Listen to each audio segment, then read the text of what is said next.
قوم جو سینکڑوں سالوں سے ذلت اور گمراہی کی زندگی بسر کر رہی تھی، پیدائشی نبی صلی اللہ علیہ وسلم کے وقت ان میں شریفانہ جذبات ابھرنے شروع ہو گئے۔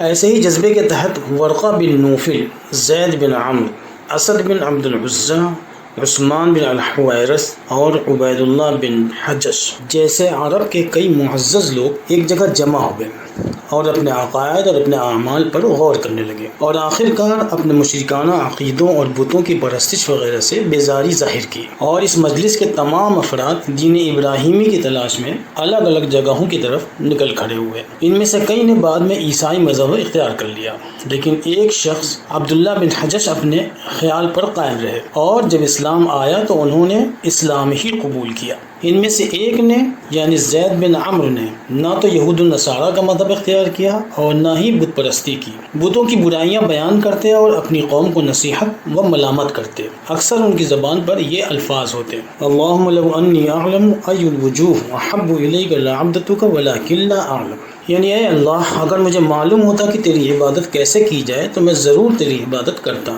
اور تیری رضامندی حاصل کرتا، لیکن میں تو تیری رضا کی راہوں سے ناواقف ہوں۔ یہ کہتے اور سجدے میں چلے جاتے۔ کاہنوں اور نجومیوں نے بھی کہنا شروع کر دیا کہ بہت جلد ایک عظیم الشان نبی پیدا ہونے والا ہے اور اس کی حکومت بس ظاہر ہوا ہی چاہتی ہے۔ ملک عرب میں یہود النصارہ کی بھی کچھ آبادی تھی۔ ان کے علماء نے بھی توریت اور انجیل کی بشارتیں سنانی شروع کر دی کہ آخری نبی ملک عرب میں بس آیا ہی چاہتا ہے۔ البتہ اسلام کے ظاہر ہونے سے پہلے ایک اور عجیب و غریب واقعہ پیش آیا۔ یہ واقعہ اصحاب الفیل کا تھا۔ حجاز سے لگا ہوا یمن کا علاقہ تھا جس پر اس زمانے میں شاہ حبش نجاشی کی حکومت تھی اور مکہ میں قریش کی حکومت تھی جس کے سردار عبد المطلب تھے۔ یمن کا صوبے دار یعنی گورنر ابرہۃ الاشرم تھا۔ تاریخ دانوں کا خیال ہے کہ ابرہہ ایک تعصب رکھنے والا عیسائی تھا اور اس کی ناک کٹی ہوئی تھی، اس لیے اسے الاشرم کہتے تھے، جس کے معنی ناک کٹی کے ہیں۔ اس نے یمن میں ایک عالیشان عبادت خانہ تیار کروایا جس میں سونے چاندی کے حد سے زیادہ استعمال کے ساتھ ہاتھی دانتوں کے تخت بھی نصب کروائے، اور عربوں کو ترغیب دینے لگا کہ بجائے خانہ کعبہ جانے کے اس یمن کے مندر کا حج کیا کریں، لیکن اسے اپنے اس مشن میں کامیابی نہیں ملی، بلکہ ایک عرب نے موقع پا کر اس کلیسا میں پاخانہ کر دیا تاکہ ابرہہ کو اندازہ ہو جائے کہ عربوں کی نظر میں اس کے مندر اور خانہ کعبہ میں کیا فرق ہے۔ اس حرکت سے ابرہہ غصے سے پاگل ہو گیا۔ یہ معلوم ہونے پر کہ یہ حرکت کسی عرب کی ہے، اس نے ایک لشکر ترتیب دیا اور اس ارادہ سے مکہ معظمہ پر چڑھائی کر دی کہ نعوذ باللہ خانہ کعبہ کو ڈھا دے گا۔ اپنی فوج میں اس نے بڑی تعداد میں ہاتھیوں کو شامل کیا۔ اس زمانے میں جنگ کے لیے ہاتھیوں کا استعمال نہیں ہوتا تھا عام طور سے، اس لیے مکہ والوں میں یہ لشکر اصحاب فیل کے نام سے مشہور ہو گیا، یعنی ہاتھی والوں کی فوج۔ مکہ مکرمہ کے قریب پہنچ کر ابرہہ نے پڑاؤ ڈالا تو اس کے زبردست لشکر کا حال سن کر مکہ والے خوفزدہ ہو گئے۔ مکہ والوں میں اتنی طاقت اور ہمت نہیں تھی کہ اس جیسی جرار فوج کا مقابلہ کر سکتے۔ البتہ عربوں کی خودداری اور بہادری اس بات کو گوارا نہیں کر سکتی تھی کہ کوئی ان کی عصمت یعنی خانہ کعبہ پر ڈاکہ ڈالنے آئے اور وہ خاموش بیٹھے رہیں۔ چنانچہ سکت نہ ہونے کے باوجود ان کے سرداروں میں سے کئی ایک نے باری باری ابرہہ کا مقابلہ کیا، لیکن پسپا ہوئے۔ اول تو یمن ہی کے ایک امیر ذو نظر نے اس کا مقابلہ کیا اور گرفتار کر لیا گیا۔ اس کے بعد قبیلہ بنو خشام کے سردار نفیل بن حبیب نے مقابلہ کیا، وہ بھی گرفتار ہو گیا۔ البتہ ابرہہ جب طائف پہنچا تو امیر طائف مسعود ابن معتب نے ابرہہ کا استقبال کیا اور چاپلوسی میں اپنا ایک کارندہ بھی رہنمائی کے لیے ابرہہ کے ساتھ کر دیا۔ مغمس پہنچ کر ابرہہ نے اپنے ایک فوجی افسر اسود بن مقصود کو حکم دیا کہ وہ مکہ معظمہ پر چھاپا مارے۔ چنانچہ اسود نے مکہ کے اطراف پر ہلہ بول کر وہاں چر رہے بھیڑ بکریوں اور اونٹوں پر قبضہ کر لیا اور انہیں لے کر لشکر میں واپس آ گیا۔ اس واقعے کے بعد قریش کے سرداروں کی آپس میں میٹنگ ہوئی جس میں طے ہوا کہ مکہ والے ابرہہ کے لشکر سے لڑنے کی ہمت نہیں رکھتے، اس لیے ہم لوگوں کو پہاڑوں اور غاروں میں چلے جانا چاہیے تاکہ ابرہہ کے حملے سے محفوظ رہیں۔ ابھی یہ مشورہ چل ہی رہا تھا کہ ان کے پاس ابرہہ کا ایک قاصد آیا اور اس نے انہیں ابرہہ کا پیغام سناتے ہوئے کہا، ہمارا ارادہ تم لوگوں کو نقصان پہنچانے کا نہیں ہے، ہمارا مقصد صرف خانہ کعبہ کو ڈھانا ہے، لیکن اگر تم لوگ اس سلسلے میں ہم سے لڑنا چاہتے ہو تو شوق سے لڑو۔ فی الحال ہمارا بادشاہ تم لوگوں کے وفد سے ملنا چاہتا ہے تاکہ آمنے سامنے بات ہو سکے۔ قاصد کی باتوں سے ان قریشی سرداروں نے اطمینان اطمینان کا سانس لیا اور بولے ہمارا جنگ کرنے کا ہرگز کوئی ارادہ نہیں ہے، نہ ہی ہم میں اس کی طاقت ہے، یہ اللہ کا گھر ہے، وہی اس کی حفاظت کرے گا، ہم میں اس کی حفاظت کی بھی طاقت نہیں ہے۔ ان کی بات سن کر ابرہہ کے قاصد چلے گئے اور ان کے جانے کے بعد عبد المطلب کی قیادت میں قریش کا ایک وفد یعنی ڈیلیگیشن ابرہہ سے گفتگو کرنے اس کی لشکرگاہ پہنچا۔ ابرہہ نے جب عبد المطلب کی شریف اور باوقار شکل و صورت دیکھی اور ان کی سرداری و اعلیٰ نسبی کا حال سنا تو بہت متاثر ہوا اور ان سے عزت کے ساتھ پیش آیا۔ پھر آنے کا مقصد پوچھا تو عبد المطلب نے کہا آپ کے لشکر نے میرے 40 اور بعض روایت میں آیا ہے کہ 200 اونٹ پکڑ لیے ہیں، میں چاہتا ہوں کہ وہ ہمیں واپس کر دیے جائیں۔ ان کی بات سن کر ابرہہ نے تعجب سے کہا میں تو تم کو بڑا عقل مند انسان سمجھا تھا، لیکن میرا خیال غلط نکلا۔ تم کو معلوم ہے کہ میں خانہ کعبہ ڈھانے آیا ہوں اور تم اپنے اونٹ بچانے کی بات کر رہے ہو، خانہ کعبہ کو بچانے کی تمہیں فکر نہیں ہے۔ اس پر عبد المطلب نے برجستہ کہا انا رب الابل وللبیت رب یمنعہ، یعنی میں تو صرف اونٹوں کا مالک ہوں مگر اس گھر کا بھی ایک مالک ہے، وہ اپنے گھر کی حفاظت خود کرے گا۔ اس جواب پر ابرہہ کو غصہ آ گیا اور اس نے کہا اچھا میں دیکھوں گا کہ رب البیت کیسے مجھ کو روکتا ہے اور کعبہ کی حفاظت کرتا ہے، نعوذ باللہ من ذالک۔ اس کی بات پر عبد المطلب نے کہا تو جانے اور رب البیت جانے۔ ابرہہ نے جب محسوس کر لیا کہ یہ لوگ خانہ کعبہ کو بچانے میں کوئی دلچسپی نہیں رکھتے تو اس نے عبد المطلب کے سارے مویشی واپس کر دیے۔ عبد المطلب نے اپنے اونٹ لے لیے اور اہل مکہ کے ساتھ پہاڑوں پر جانے لگے تاکہ بیت اللہ کے ڈھائے جانے کا منظر اپنی آنکھوں سے نہ دیکھنا پڑے۔ لیکن اس سے پہلے عبد المطلب نے خانہ کعبہ میں حاضر ہو کر اور بیت اللہ کی زنجیر پکڑ کر یہ اشعار پڑھے جس کا مطلب ہے کہ خدایا ہم اس بارے میں غمگین نہیں ہیں، ہر شخص اپنے گھر کی حفاظت کرتا ہے، تو بھی اپنے گھر کی حفاظت کر، تیری تدبیر پر نہ صلیب کی طاقت غالب آ سکتی ہے اور نہ اہل صلیب کی کوئی تدبیر، اور اگر تو یہی چاہتا ہے کہ ہمارے قبلے کو برباد کرا دے تو پھر جو تیرا جی چاہے وہ کر۔ یہ کہہ کر وہ اہل مکہ کو لے کر پہاڑوں کی طرف چلے گئے اور ابرہہ اپنے لاہ لشکر کے ساتھ بیت اللہ کی طرف بڑھا۔ لیکن جیسے ہی وہ وادی محصر کے اندر پہنچا سمندر کی طرف سے زرد اور سبز رنگ کے چھوٹے چھوٹے پرندوں کے جھنڈ نکلنا شروع ہوئے جو دیکھنے میں کبوتر سے ذرا چھوٹے تھے، ان کے پنجے سرخ تھے اور وہ اپنی چونچوں و پنجوں میں چھوٹے چھوٹے پتھر لیے ہوئے تھے۔ قرآن شریف میں ان چڑیوں کو ابابیل کے نام سے یاد کیا گیا ہے۔ ٹھیک لشکر کے اوپر پہنچ کر ان پرندوں نے پتھر پھینکنے شروع کیے، جس شخص کو بھی پتھر کا ٹکڑا لگتا اس کے بدن کو چھیدتا ہوا نکل جاتا اور ایک زہریلا مادہ اس کے جسم میں چھوڑ جاتا جس سے بدن کٹ کٹ کر گرنے لگتا۔ ابرہہ کے زیادہ تر لشکری سنگریزے لگنے سے وادی محصر کے اندر ہی گر کر ہلاک ہو گئے۔ ان میں سے کچھ سنگریزے لگنے کے بعد واپس یمن پہنچنے میں کامیاب ہو گئے جن میں ابرہہ بھی تھا، لیکن وہاں پہنچنے کے بعد انہوں نے ایڑیاں رگڑ رگڑ کر دم توڑ دیا۔ ابرہہ کے اس لشکر کے متعلق اللہ تبارک و تعالیٰ نے قرآن مجید میں فرمایا فَجَعَلَهُمْ كَعَصْفٍ مَأْكُولٍ، تو اللہ تعالیٰ نے انہیں کھائے ہوئے بھونسے کی طرح کر دیا۔ اسی واقعے کی وجہ سے اس سال کو عرب میں عام الفیل کہا جانے لگا، یعنی ہاتھی والوں کا سال۔ یہ عربوں کی روایت تھی کہ سالوں کو کسی نہ کسی نام سے منسوب کرتے تھے، اس لیے اس سال کو ہاتھی والوں کے نام سے منسوب کر دیا۔ سن عیسوی کے اعتبار سے یہ سن 571 تھا، یعنی 571 AD۔ عبد المطلب کا ابرہہ کو وہ تاریخی جواب اور اس کے فوراً بعد ابرہہ کا وہ عبرتناک انجام ایک عظیم الشان واقعہ تھا جس نے تمام قریش اور اہل عرب کے دل میں اللہ تعالیٰ کی ہیبت قائم کر دی، اور اب زیادہ تر لوگوں کو ظلم و ستم اور قتل و غارت گری میں ہچکچاہٹ ہونے لگی۔ اصحاب فیل کے واقعے کے چند ہی روز بعد یمن کی حکومت شاہ حبش کے ہاتھ سے نکل گئی اور سیف بن ذی یزن وہاں کا بادشاہ ہوا۔ عبد المطلب اپنے ساتھ چند شرفائے قریش کو لے کر سیف کو اس کی تخت نشینی کی مبارکباد دینے گئے۔ سیف نے اپنے علم اور واقعیت کے حساب سے عبد المطلب کو بتایا کہ جس نبی کا پورے ملک عرب اور ہر قوم کو انتظار ہے وہ تمہاری اولاد میں سے ہوگا۔ بادشاہ کے اس انکشاف کی وجہ سے عبد المطلب جب وہاں سے لوٹے تو اس بات کی شہرت ہو گئی کہ نبی و آخر الزماں صلی اللہ علیہ وسلم عبد المطلب کی اولاد میں ہوں گے، اور وہ لوگ جو عبد المطلب کے ساتھ اس سفر میں شریک تھے ان میں سے ہر ایک اس خوش فہمی میں مبتلا ہو گیا کہ وہ نبی ان میں سے سے ہوگا کیونکہ وہ سب بنو ہاشم تھے۔ اس کے علاوہ اصحاب الفیل کے واقعے کے بعد عبد المطلب اور ان کے خاندان کی اہل عرب میں دھاک بیٹھ گئی اور لوگ انہیں ولی اللہ سمجھنے لگے اور یہ سوچ کر ان کا پہلے سے زیادہ احترام کرنے لگے کہ ان کے گھروں میں اللہ کی مدد و نصرت نازل ہوتی ہے۔ البتہ حادثاتی اعتبار سے اس واقعے میں عیسائیوں کی بڑی توہین تھی اور انہوں نے اسے اپنی کھلی ہوئی بے عزتی سمجھا۔ اس لیے عیسائی تاریخ داں اس واقعے کو یعنی اصحاب الفیل کے واقعے کو صحیح طور پر پیش نہیں کرتے، بلکہ توڑ مروڑ کر یوں کہتے ہیں کہ ابرہہ رومیوں کی مدد کے لیے فوج لے کر نکلا تھا، لیکن راستے میں چیچک پھیل گئی اور اس کے ساتھ پوری فوج ختم ہو گئی، حالانکہ ان کے پاس قرآن کریم کو جھٹلانے کی کوئی دلیل نہیں ہے، جس کی ایک سورہ فیل میں ابرہہ کا پورا واقعہ موجود ہے۔ رسول اللہ صلی اللہ علیہ وسلم کے والد کے ساتھ پیش آنے والا ذبح کا واقعہ اور عبد المطلب۔ آب زمزم کا کنواں جو کہ حضرت اسماعیل علیہ السلام کی پیدائش کے بعد ایک عرصے تک اپنی اصل حالت پر رہا، پھر ان کے زمانے کے بعد دھیرے دھیرے گردآلود ہوا اور بعد میں اس کا نام و نشان مٹ گیا۔ پھر حاجیوں کو پانی پلانے کی ذمہ داری عبد المطلب کے ذمے آ گئی، تو انہوں نے آب زمزم کے کنویں کی تلاش شروع کر دی کہ اس سے پانی پلانے کا کام آسان ہو جاتا۔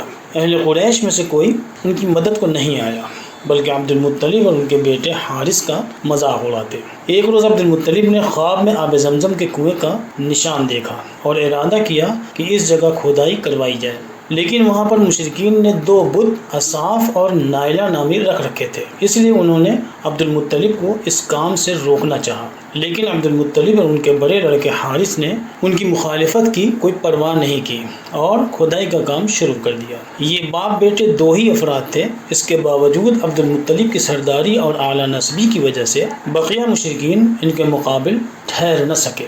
اس وقت عبد المطلب کو اس کا بھی احساس ہوا کہ وہ تعداد میں کم ہونے کی وجہ سے ان لوگوں میں کمزور معلوم ہو رہے ہیں، اس لیے انہوں نے منت مانی کہ اگر اللہ تعالیٰ نے مجھے 10 بیٹے عطا کیے اور پانی کا چشمہ بھی نکل آیا تو میں اپنے 10 بیٹوں میں سے ایک کو اللہ کے نام پر قربان کر دوں گا۔ چند روز کی محنت کے بعد آب زمزم کا کنواں نکل آیا اور بعد میں اللہ تعالیٰ نے اپنے فضل سے انہیں 10 بیٹے بھی عطا فرمائے۔ آب زمزم کے نکل آنے سے قریش پر عبد المطلب کا سکہ بھی بیٹھ گیا اور لوگ ان کی بزرگی و سرداری کے اور زیادہ قائل ہو گئے۔ جب عبد المطلب کے بیٹے جوان ہو گئے تو انہیں خیال آیا کہ اب اپنی مانی ہوئی منت پوری کرنی چاہیے۔ سب بیٹوں کو لے کر کعبہ کے اندر گئے اور سب سے بڑے بت حبل کے سامنے قرآن اندازی کی۔ قرآن میں ان کے سب سے چھوٹے بیٹے عبداللہ کا نام نکلا۔ عبد المطلب کو عبداللہ ہی سب سے زیادہ عزیز تھے، لیکن چونکہ عبد المطلب اپنی منت پوری کرنے میں ایماندار تھے، اس لیے عبداللہ کو لے کر قربان گاہ کی طرف چل دیے۔ عبد المطلب کے تمام بیٹوں، اہل خاندان اور قریش کے بڑے سرداروں نے انہیں اس کام سے روکنے کی کوشش کی، لیکن عبد المطلب اپنی بات پر اڑے رہے۔ آخر قریش کے ایک سمجھدار شخص نے انہیں راستہ سجھایا کہ کائنہ سجا سے مشورہ لے لیجئے، دیکھیے وہ کیا کہتی ہے۔ بہت بحث مباحثے کے بعد وہ اس پر تیار ہو گئے۔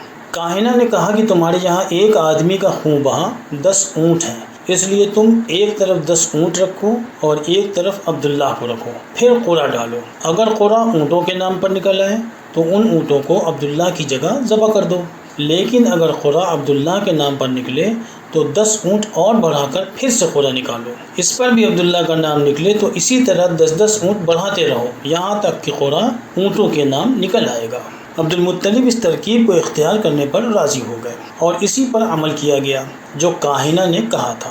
ہر مرتبہ قرعہ میں عبداللہ کا نام نکلتا رہا یہاں تک کہ اونٹوں کی تعداد 100 پہنچ گئی، اور جب اونٹوں کی تعداد 100 ہو گئی تو قرعہ اونٹوں کے نام نکل آیا۔ عبد المطلب نے اپنی تسکین کے لیے 2 مرتبہ اور قرعہ نکلوایا اور اب ہر دفعہ وہ اونٹوں کے نام ہی نکلا۔ چنانچہ عبداللہ کے بدلے وہ 100 اونٹ قربان کیے گئے اور عبداللہ کو اس طرح اللہ تبارک و تعالی نے نجات دلوا دی، جو کہ سید الانبیاء صلی اللہ علیہ وسلم کے والد ماجد ہونے کی سعادت پانے والے تھے۔ عبد المطلب کے کل 13 بیٹے اور 6 بیٹیاں پیدا ہوئیں۔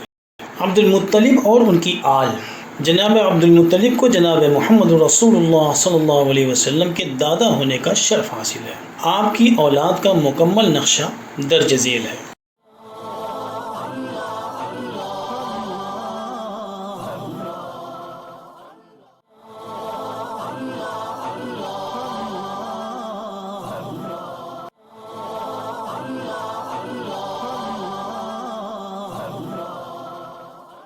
سید المرسلین جناب محمد رسول اللہ صلی اللہ علیہ وسلم کی پیدائش اور باپ کا انتقال۔ عام الفیل سے چند روز پہلے ہی عبد المطلب نے اپنے بیٹے عبداللہ کی شادی قریش کے ایک معزز گھرانے میں آمنہ بنت وہب سے کر دی تھی۔ شادی کے وقت عبداللہ کی عمر 24 سال تھی۔ اسی موقع پر عبد المطلب نے خود بھی آمنہ بنت وہب کی رشتہ دار حالہ بنت وہب سے نکاح کیا تھا، جن کے بطن سے حضرت حمزہ رضی اللہ عنہ پیدا ہوئے تھے۔ شادی کے چند روز بعد عبد المطلب نے عبداللہ کو ایک تجارتی قافلے کے ساتھ تجارت کی غرض سے ملک شام کی طرف روانہ کیا۔ واپسی میں عبداللہ بیمار پڑ گئے اور مدینے میں اپنے رشتہ داروں کے پاس ٹھہر گئے۔ وہیں سے اپنی بیماری کا حال اپنے باپ کے پاس کہلوا بھیجا۔ بیماری کا حال سن کر عبد المطلب نے فوراً اپنے بڑے بیٹے حارث کو انہیں لینے کے لیے مدینہ بھیجا، لیکن حارث کے مدینہ پہنچنے سے پہلے ہی عبداللہ کا انتقال ہو گیا اور وہیں اپنے آبائی قبرستان میں دفن کر دیے گئے۔ حارث نے واپس آ کر یہ خبر باپ کو سنائی تو وہ صدمے سے بے حال ہو گئے۔ بی بی آمنہ حاملہ تھی اور ماں کے پیٹ میں ہی رسالت مآب جناب محمد رسول اللہ صلی اللہ علیہ وسلم یتیم ہو گئے۔ 25 سال کی عمر میں عبداللہ نے وفات پائی اور ترکے میں چند اونٹ، چند بکریاں اور ایک لونڈی ام ایمن کو چھوڑا۔ حمل کے دوران ہی بی بی آمنہ نے خواب میں دیکھا کہ ایک فرشتہ ان سے آ کر کہہ رہا ہے کہ جو بچہ تیرے شکم میں ہے اس کا نام احمد ہے، اس لیے ماں نے آپ کا نام پیدائش کے بعد احمد رکھا۔ ہر نبی کی بعثت یعنی نبی بننے یا پیدائش کے وقت آسمان پر کثرت سے اور غیر معمولی طور پر تارے ٹوٹتے ہوئے دیکھے جاتے رہے تھے، لہذا اس سال یعنی عام الفیل میں بھی اسی طرح غیر معمولی طور پر آسمان پر شہاب ثاقب یعنی ٹوٹتے تارے نمودار ہوئے، اور اسی کثرت کو دیکھ کر علماء اہل کتاب نے حکم لگایا کہ آخری نبی کی پیدائش کا وقت آ گیا ہے۔ چنانچہ اصحاب الفیل کے واقعے کے 52 اور ایک روایت کے مطابق 55 دنوں کے بعد 9 ربیع الاول عام الفیل سن 1 اور اپریل سن 571 عیسوی 571 AD کو دوشنبے کے روز صبح صادق کے بعد اور طلوع آفتاب سے پہلے خیر البشر رحمت للعالمین رسالت مآب جناب محمد رسول اللہ صلی اللہ علیہ وسلم اس دنیا میں تشریف لے آئے۔ اللہم صلی علی سیدنا محمد وعلی آل سیدنا محمد وبارک وسلم۔ عبد المطلب نے اپنے پوتے کا نام محمد رکھا۔ لوگوں نے اس نئے قسم کے نام پر ان سے حیرت کا اظہار کیا تو انہوں نے جواب دیا، میں نے یہ نام اس لیے رکھا ہے تاکہ دنیا بھر میں میرا پوتا تعریف و ستائش کا شایان قرار پائے، کیونکہ محمد کا مطلب ہے جس کی بہت تعریف کی جائے۔ آپ صلی اللہ علیہ وسلم کی پیدائش کے معجزے۔ ابن سعد رضی اللہ عنہ فرماتے ہیں، جب آپ صلی اللہ علیہ وسلم پیدا ہوئے تو آپ کے ساتھ کچھ آلائش نہ نکلی جیسے کہ اور بچوں کے ساتھ نکلتی ہے۔ آپ صلی اللہ علیہ وسلم ماں کے پیٹ سے ہی مختون پیدا ہوئے تھے، یعنی ختنہ کرانے کی ضرورت نہیں پڑی تھی۔ عبد المطلب نے اپنے پوتے کی خوشی میں 7ویں دن قربانی کی اور تمام قریش کو دعوت دی۔ تاریخ دانوں نے یہ بھی روایت کیا ہے کہ جس گھڑی آپ صلی اللہ علیہ وسلم کا جسم اطہر زمین سے مس ہوا، ٹھیک اسی وقت کسرائے نوشیروان کے محل میں زلزلہ آ گیا اور اس کے محل کے 14 کنگرے گر گئے۔ اس تخر کا مشہور آتش کدہ جو برسوں سے جل رہا تھا اچانک بجھ گیا۔ آپ کی پرورش کا آغاز۔ پیدائش کے پہلے 7 دنوں تک آپ صلی اللہ علیہ وسلم کو صوبیہ نے دودھ پلایا، جو کہ آپ کے چچا ابو لہب بن عبد المطلب کی آزاد کردہ لونی تھی۔ آپ صلی اللہ علیہ وسلم کے چچا حضرت حمزہ رضی اللہ عنہ کو بھی صوبیہ نے ہی دودھ پلایا تھا، اس لیے حضرت حمزہ رضی اللہ عنہ آپ صلی اللہ علیہ وسلم کے رضاعی بھائی بھی تھے۔ 8ویں روز شرفائے عرب کے دستور کے مطابق آپ صلی اللہ علیہ وسلم قبیلہ بنی سعد کی ایک خاتون حلیمہ سعدیہ کے سپرد کر دیے گئے کہ وہ آیا کے طور پر آپ صلی اللہ علیہ وسلم کو دودھ پلائیں اور اپنے پاس رکھ کر پرورش کریں۔ عرب کے خاندانی لوگ اپنے بچوں کو اس لیے بدوی عورتوں کے حوالے کر دیتے تھے کہ سبزہ زار کی کھلی آب و ہوا میں بچوں کی صحت زیادہ بہتر ہو جاتی تھی بنسبت شہروں کے۔ اس کے علاوہ بدویوں یعنی دیہاتیوں کی زبان بھی شہریوں کے مقابلے زیادہ فصیح اور عمدہ ہوتی تھی، جس کی وجہ سے ان کے بچے ابتدائی سے صاف ستھری زبان سیکھ جاتے تھے۔ حلیمہ سعدیہ آپ کو اپنے ساتھ لے گئیں اور 6 مہینے پر آپ صلی اللہ علیہ وسلم کو مکہ لا کر آپ کی والدہ اور دادا کو دکھا جاتی تھی۔ آپ صلی اللہ علیہ وسلم نے 2 برس تک حلیمہ سعدیہ کا دودھ پیا اور مزید 2 برس تک ان کے یہاں یعنی قبیلہ بنی سعد میں رہ کر پرورش پائی۔ بعض روایت میں آیا ہے کہ آپ صلی اللہ علیہ وسلم 4 سال کے بجائے 5 سال حلیمہ سعدیہ کے پاس رہے۔ واقعہ شق صدر۔ حلیمہ سعدیہ کے یہاں تربیت کے آخری دنوں میں آپ صلی اللہ علیہ وسلم اپنے رضاعی بھائی بہنوں یعنی حلیمہ سعدیہ کے بچوں اور اپنے ہم عمر لڑکوں کے ساتھ بکریاں چرا رہے تھے کہ واقعہ شق صدر پیش آیا، یعنی سینے کو چیرے جانے کا واقعہ۔ سیرت ابن حشام کی روایت کے مطابق دائی حلیمہ اس واقعے کو اس طرح بیان کرتی ہیں: ایک روز میرے دونوں بچے ڈرے سہمے میرے پاس آئے اور کہنے لگے کہ 2 سفید پوش آدمی آئے اور ہمارے قریشی بھائی یعنی نبی پاک صلی اللہ علیہ وسلم کو پکڑ کر لے گئے اور ان کا سینہ چاک کر ڈالا۔ میں اور میرے شوہر حارث بن عبد العزیٰ فوراً اس مقام پر گئے، دیکھا تو آپ صلی اللہ علیہ وسلم کے چہرے کا رنگ اڑا ہوا ہے۔ میں نے دوڑ کر ان کو گلے لگا لیا۔ پھر حال پوچھنے پر آپ نے بتایا کہ 2 سفید پوش آدمی میرے پاس آئے اور مجھ کو چت لٹا کر میرا سینہ چاک کیا، میرا دل چیر کر اس میں سے کوئی چیز نکال لی۔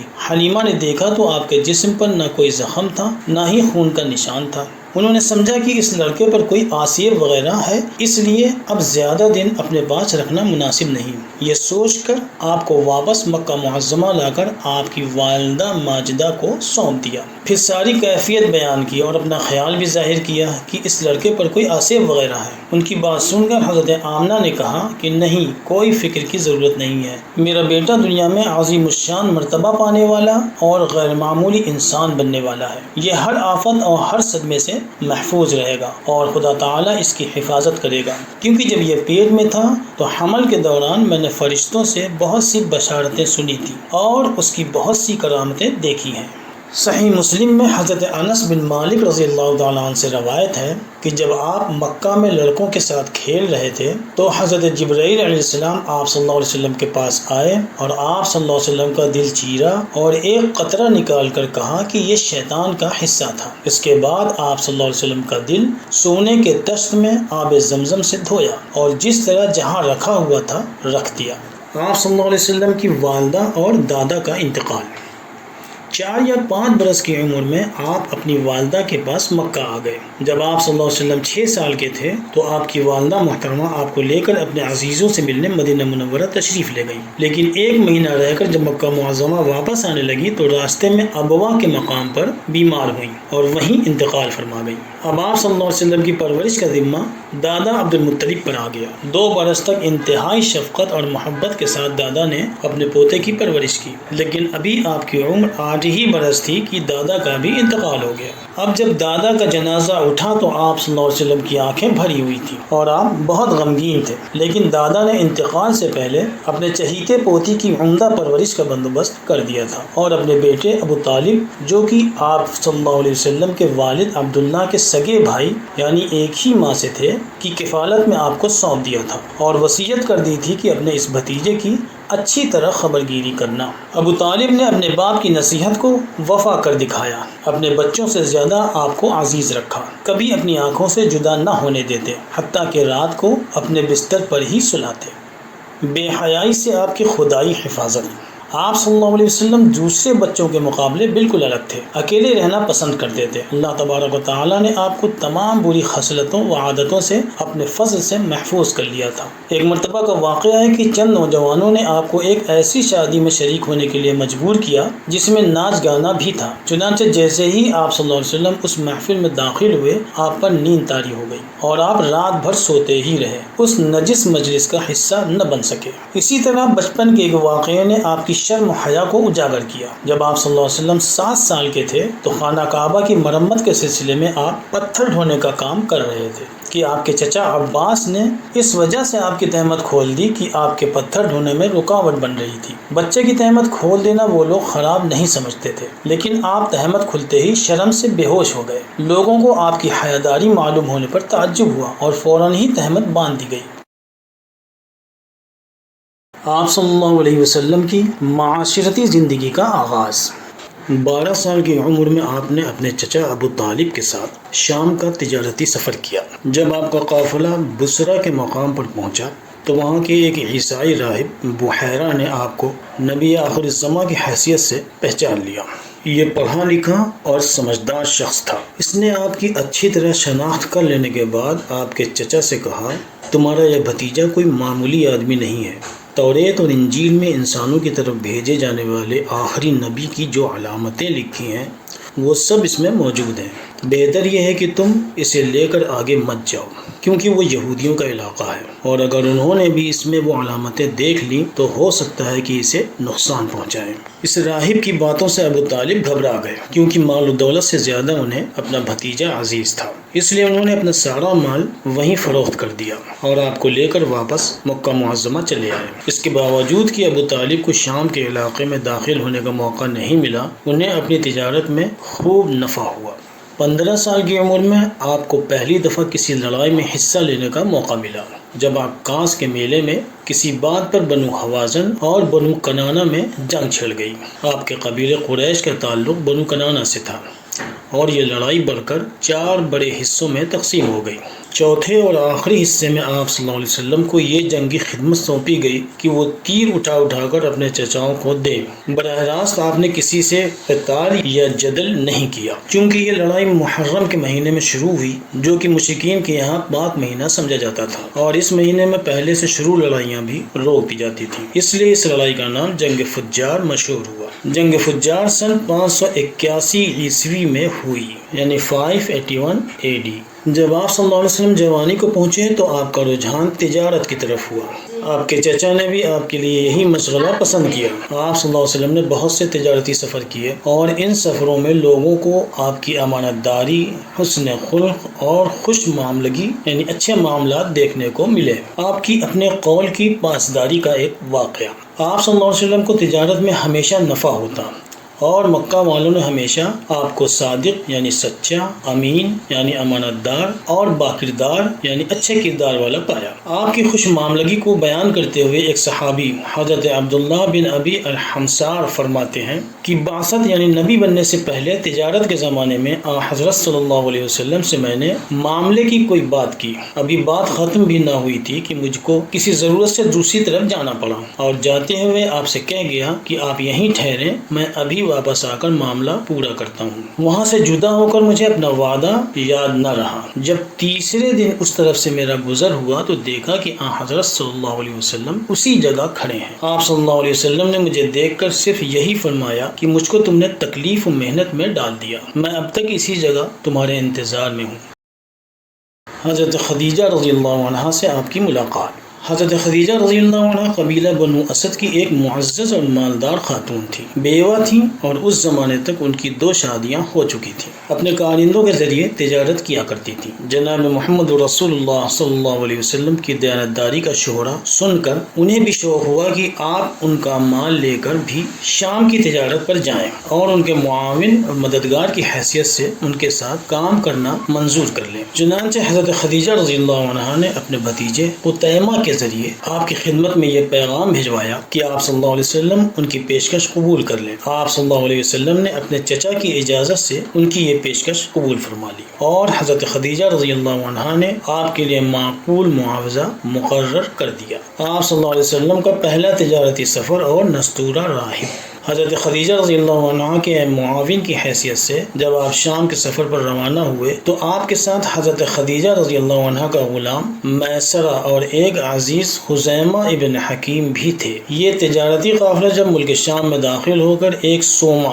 یعنی راہبوں کے ٹھکانے کے پاس رکا تو اس سومے میں رہنے والے راہب نے جو تاریخ میں نستورہ کے نام سے جانا جاتا ہے، رسول اللہ صلی اللہ علیہ وسلم کو دیکھ کر کچھ حیرت ظاہر کی اور اپنے سومے سے کچھ آسمانی کتابوں کے نسخے نکال کر لے آیا اور آپ کے پاس آ کر آپ کے جسم اور چہرے کی دیکھ بھال شروع کی۔ کبھی آپ کو دیکھتا اور کبھی کتابوں کو دیکھتا۔ اس کی حرکتوں سے خزیمہ کے دل میں شک پیدا ہوا اور اس نے زور سے آواز لگائی، یا آل غالب یعنی آل غالب مدد کو پہنچو۔ آواز سنتے ہی تمام قریش دوڑ پڑے۔ نستورہ نے اس طرح لوگوں کو آتے دیکھا تو بھاگ کر اپنے سومے کی چھت پر چڑھ گیا اور وہاں سے قافلے والوں کو بتایا کہ ڈرنے کی کوئی بات نہیں ہے، میں تمہارے اس ساتھی کو آسمانی کتابوں سے ملا رہا تھا۔ ہماری کتابوں میں آخری نبی کی جو علامتیں لکھی ہوئی ہیں وہ تمہارے اس ساتھی میں موجود ہیں۔ سن کر سب کو اطمینان ہوا کہ خطرے کی کوئی بات نہیں ہے۔ اس سفر میں قافلے کو اپنی تجارت سے بے حد نفع ہوا۔ بحیرہ راہب۔ ایک دوسری روایت میں ہے کہ بحیرہ راہب والا واقعہ اسی سفر میں پیش آیا، اور تاریخ میں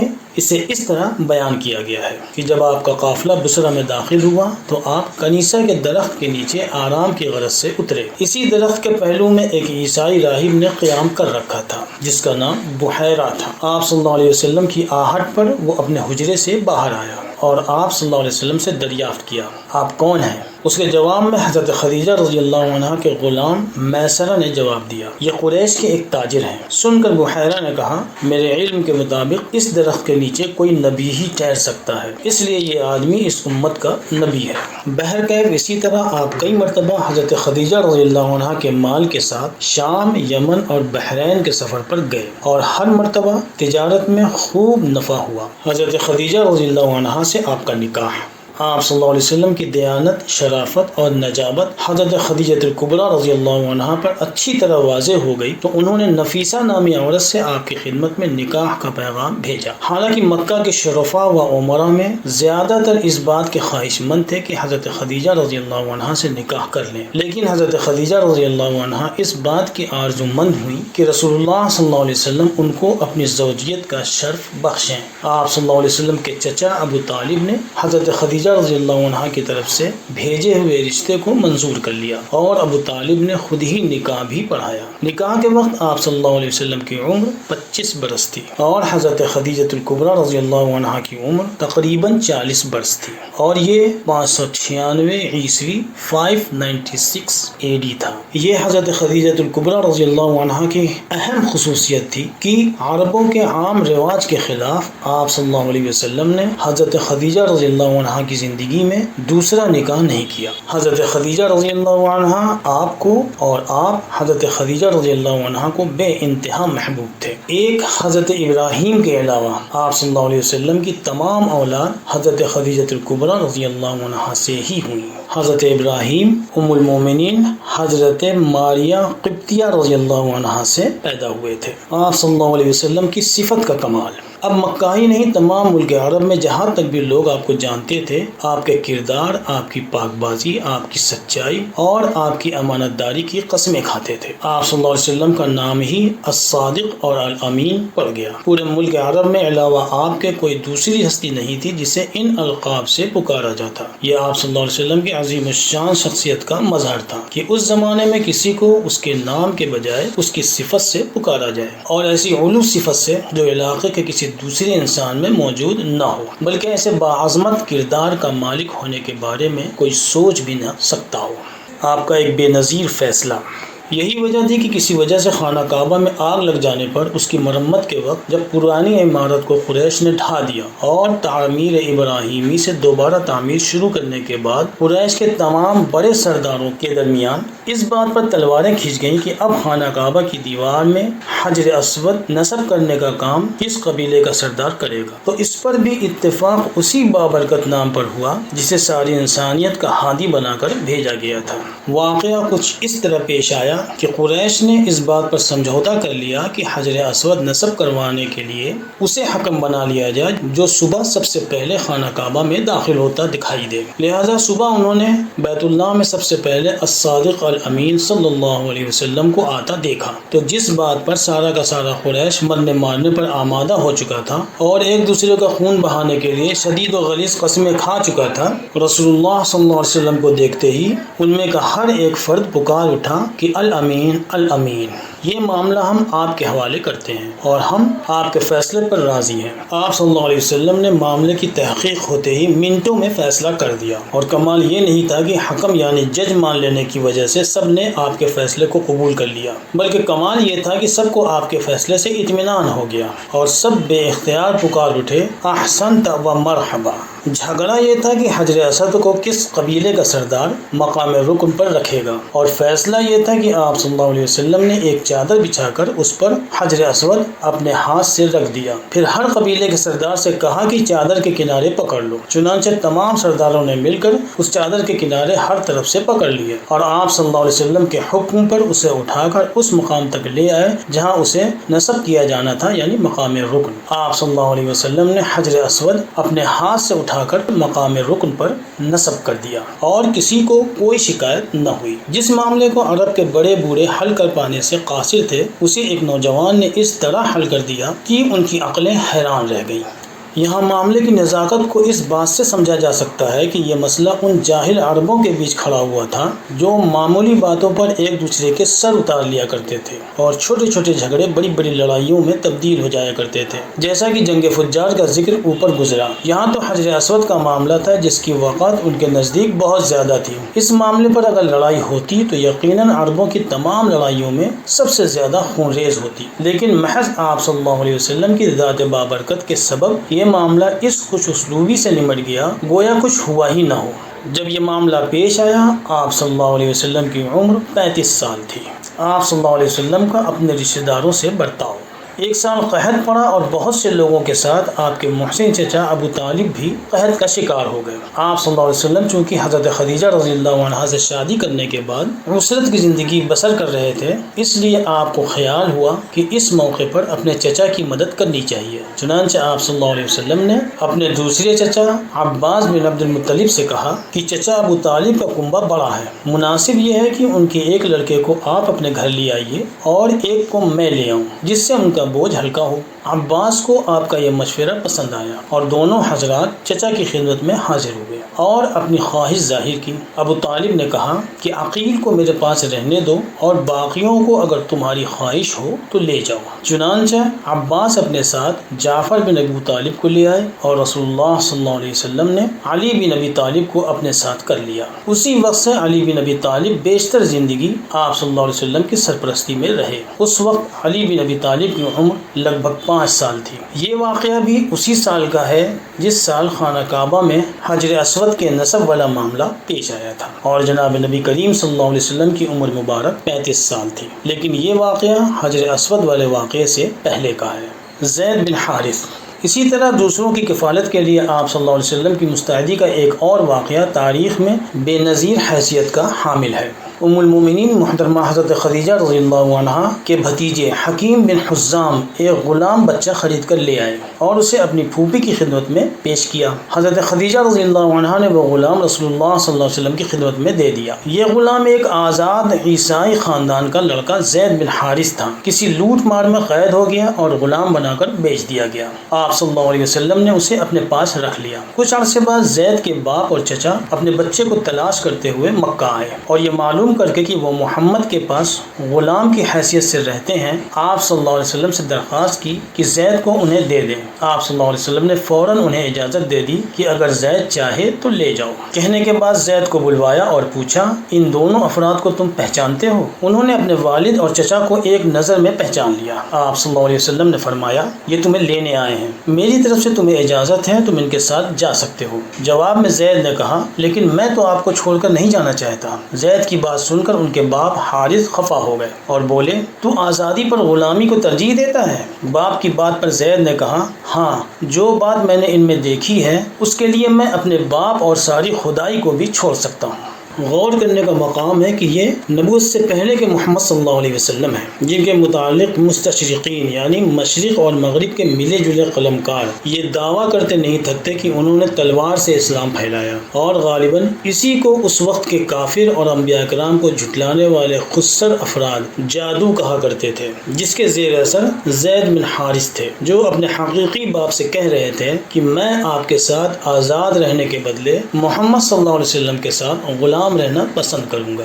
اگر یہ جادو تھا تو کسی عیسائی یا یہودی نے یہ جادو کیوں نہیں سیکھ لیا، جو کسی بیٹے سے اپنے حقیقی باپ کے منہ پر کہلوا دے کہ مجھے تمہارے ساتھ آزاد رہنا گوارا نہیں اور ان کے ساتھ غلام رہنا پسند ہے، اور کسی رشتہ دار سے یہ کیوں نہیں کہلوا دیا کہ جنگی قیدی میں سے ہر ایک اپنے عزیز کو اس لیے قتل کرے کہ اللہ اور اس کے رسول کی محبت ثابت ہو جائے، جیسا کہ بدر کے موقع پر حضرت عمر رضی اللہ عنہ نے فرمایا تھا۔ یہ واقعہ آگے آگے آ رہا ہے۔ چنانچہ زید کا جواب سن کر رسول پاک صلی اللہ علیہ وسلم اپنی جگہ سے اٹھے اور زید کو اپنے ساتھ لے کر خانہ کعبہ میں آئے۔ یہاں اونچی آواز میں اعلان فرمایا، لوگوں گواہ رہو کہ آج سے میں زید کو آزاد کرتا ہوں اور اسے اپنا بیٹا بناتا ہوں، یہ میرا وارث ہوگا اور میں اس کا وارث ہوں گا۔ بعد میں جب منہ بولا بیٹا نہ بنانے کا حکم نازل ہوا تو آپ صلی اللہ علیہ وسلم نے اس رشتے کو ختم کر دیا مگر برتاؤ وہی رکھا۔ زید کے باپ اور چچا آپ کے اس اعلان سے خوش اور مطمئن ہو گئے اور خوشی خوشی زید کو آپ کے حوالے کر کے چلے گئے۔ اوپر گزر چکا ہے کہ یہ آپ صلی اللہ علیہ وسلم کی زندگی کے 35 سال سے 40 سال کے درمیان کے واقعات ہیں۔ آپ صلی اللہ علیہ وسلم کی معاشرتی زندگی کے یہ چند پہلو تھے جن سے آپ کے اخلاق و عادات کی طرف اشارہ ہوتا ہے، جنہیں تاریخی اعتبار سے پیش کیا گیا، ورنہ آپ صلی اللہ علیہ وسلم کے اخلاق حسنہ کے بیان سے قرآن پاک لبریز ہے اور سیرت پاک کی کتابوں سے کتب خانے بھرے ہوئے ہیں۔ آپ صلی اللہ علیہ وسلم کی سیرت کی تفصیل جاننے کے لیے سیرت کی کتابوں کو دیکھا جا سکتا ہے۔ اس سلسلے کا تعلق تاریخ سے ہے اور یہاں صرف یہ واضح کرنے کی کوشش کی جا رہی ہے کہ کس ماحول میں آپ صلی اللہ علیہ وسلم کی پیدائش ہوئی اور کن حالات میں آپ پل کر بڑے ہوئے، پھر کن لوگوں کے بیچ رہ کر آپ کی تربیت ہوئی اور آپ کی نبوت سے پہلے کی 40 سالہ زندگی کیسی گزری۔ آپ کی عمر مبارک کے پہلے 40 سال کا یہ خلاصہ ہے۔ جو حالات اور واقعات اس میں پیش کیے گئے ان کے علاوہ اور بہت سے لاتعداد واقعات پیش آئے، لیکن یہاں پر صرف انہی واقعات کو پیش کیا گیا ہے جو بہت زیادہ اہمیت رکھتے ہیں۔ وصلی اللہ تعالی علی خیر خلقہ سیدنا و مولانا محمد وعلی آلہ وصحبہ وبارک وسلم تسلیما کثیرا کثیرا۔